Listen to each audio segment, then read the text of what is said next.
आज हम शुरू करेंगे अध्याय 11 जिसका नाम है रचनाएं। तो इसकी प्रश्नावली 11.1 में का जो पहला प्रश्न है, 7.6 सेंटीमीटर लंबा एक रेखाखंड खींचिए और इसे 5:8 के अनुपात में विभाजित कीजिए। दोनों भागों को मापना भी है हमको। यह है 5:8। तो कितना लंबा रेखाखंड हमको लेना है? हमें लेना है 7.6 सेंटीमीटर लंबी एक रेखा हम ले लेंगे। तो स्केल हमने ले लिया 7.6। तो यहां से शुरू करेंगे 1 से, 0 जहां पर है। 7 के बाद हमें 5वें खाने में आना है, उसके बाद एक खाना हमको और ले लेना है। तो ये हो गया 7.6 हो गया हमारा। ठीक है, 7 के बाद एक खाना हमें और ले लेना है। ये हो गया। अब हमें क्या करना है, इसे 5:8 के अनुपात में विभाजित करता है। तो अनुपात जो हमको दिया है यहां लिख लेते हैं। देखो अनुपात को हम बोलते हैं m/n। इसका जो मान है ये है 5:8। तो इन दोनों का जो अनुपाती योग होता है m+n, यानी कि 5 में 8 जोड़ देंगे तो कितना आ जाएगा? ये आ जाएगा 13। तो हम ये रेखा जो हमने ली इसका नाम हम रख देते हैं, एक बिंदु प्रारंभिक बिंदु को A ले लेते हैं और अंतिम बिंदु को हम ले लेते हैं B। अब क्या करते हैं, इससे न्यून कोण बनाती हुई एक लाइन खींच लेते हैं। ठीक है, न्यून कोण का मतलब क्या है? 90 से छोटा कोई भी एक कोण हम बना लेते हैं। और ये हमने एक लाइन खींची इस प्रकार से, एक लंबी लाइन हमने खींच ली नीचे की तरफ। ठीक है, अब इस पे क्या करते हैं, इस लाइन पे अनुपाती योग कितना आया था? 13 के बराबर खाने यहां पर हम लेते हैं। तो ये स्केल की सहायता से ले लेते हैं। जैसे इतनी लंबी लाइन हो रही है तो 1-1 सेंटीमीटर की लाइन बिंदु हम ले लेते हैं। 1-1 सेंटीमीटर की दूरी।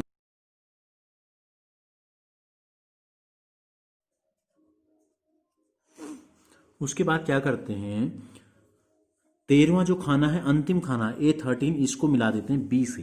तो ये हमने लिया A13 कहाँ पे हो रहा है? यहाँ पे।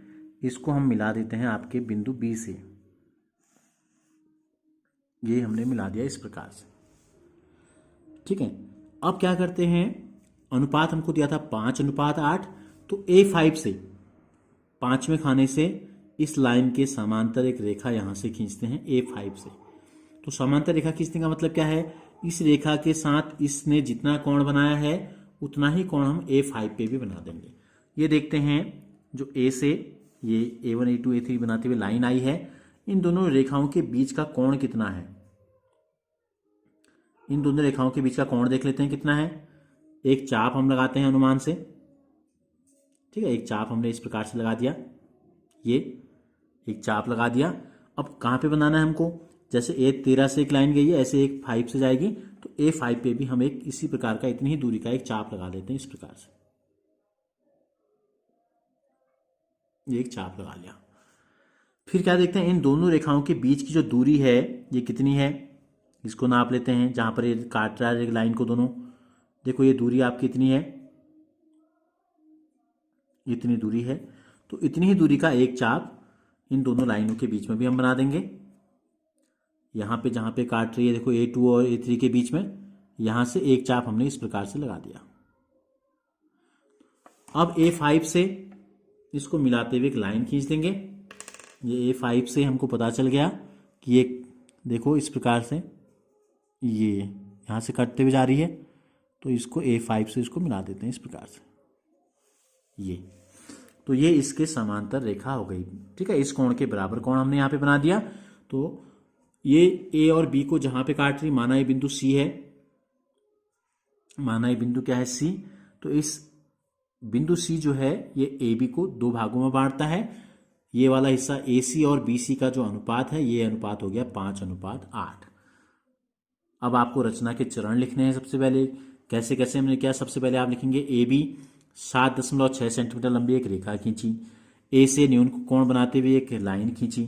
ठीक है, इसका नाम AX हमने ले लिया, AX। फिर हमने AX में 13 बिंदु ले लिए इस अनुपाती योग के बराबर, जिसका नाम हमने रखा A1 A2 A2 A3 A3 A4। इस प्रकार से ये सब क्या है? बराबर हैं। उसके बाद A3 से B को मिलाया और फिर A5 से A3B के समांतर एक रेखा खींची, जो कि AB को बिंदु C पे काटती है। इस प्रकार AC और अनुपात BC जो होगा ये होगा 5:8। अब इसकी जांच कैसे करते हैं, ये सही है नहीं है, इसका औचित्य भी देना होता है। तो इसका जो औचित्य होगा ये ऐसा क्यों होगा करके देखो, ये हमने दो समरूप त्रिभुज बनाए हैं। हमने क्या बना दिए हैं, दो समरूप त्रिभुज। देखो इस रेखा के समांतर ये रेखा है, ठीक है, और ये एक तिर्यक रेखा है। जब दो तिर्यक समांतर रेखाओं को एक तिर्यक रेखा काटती है तो संगत कोण बराबर होते हैं। ये कोण इस कोण के बराबर है, और ये भी समांतर रेखा है तो ये भी एक तिर्यक रेखा है, ये दोनों कोण बराबर हैं, और तीसरा कोण उभयनिष्ठ है। तो त्रिभुज, जो दो त्रिभुज बने, एक त्रिभुज बना A5C, ये समरूप है दूसरे त्रिभुज A13 और B के। ये दोनों त्रिभुज समरूप हैं, तो समरूप त्रिभुजों की संगत भुजाएं क्या होती है, समान अनुपात में होती हैं। तो संगत भुजाएं, इसकी भुजा हम ले लेते हैं AA5 भागा A13, ठीक है। पूरा अगर भुजाएं हमने ले ली, या दो एक त्रिभुज में क्या होता है, जब किसी एक भुजा के समांतर जब दूसरी रेखा खींचते हैं, भुजा खींचते हैं, तो वो क्या करती है, ये जो शेष भुजाएं उनको समान अनुपात में विभाजित करती है। तो अगर इस आधार पे अगर हम कहें तो हम सीधे सीधे इन दोनों को लिखने की जरूरत नहीं, फिर हम लिखेंगे AA5 पहला भाग, दूसरा भाग है A5 से A13 तक। इस प्रकार से भी हम इसको लिख सकते हैं, बराबर AC बट्टे CB। अब देखो AA5 कितने भाग हैं, 1 2 3 4 5, और ये भाग कितने, 1 2 3 4 5 6 7 8, तो 5/8 अनुपात हो गया AC बट्टे CB। यही हमको बताना था। ये पूरी जो भुजा है इसको दो भागों में बांट दिया 5:8 में। अब दोनों भागों को माप के यहाँ लिख लेंगे स्केल की सहायता से। A से लेकर C तक की दूरी मान कितना आ रहा है देख लेते हैं। AC का जो मान है ये आ रहा है आपका 2.9, और ये कितना आ रहा है देखो, 4 के बाद 5, 4.7। तो यहाँ लिख देंगे AC बराबर 2.9 सेंटीमीटर, और ये आ गया आपका 4.7 सेंटीमीटर। तो इस प्रकार से क्या किया, दिए गए रेखाखंड को दो दिए गए अनुपात में हमने विभाजित किया।